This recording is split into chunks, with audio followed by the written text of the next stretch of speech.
इथे पण एक खड्डा आहे, त्या काळी इथे पाणी साठवलं जात असेल. आता परत दुसऱ्या गुंफाकडे वळूया.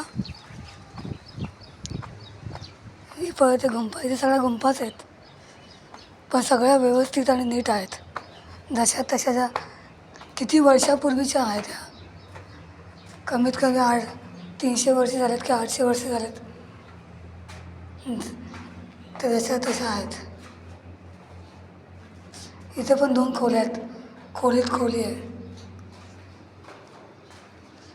बघायला असं वाटेल खोलीत खोली आहे, पण ती ठेवण्याची ती करण्याची त्या काळची पद्धत इथे पाहायला मिळते. म्हणून लोक इथे आवर्जून येतात. संध्याकाळची मोस्टली गर्दी असते, थंड आणि शांत वाटतं म्हणून लोक इथे येतात.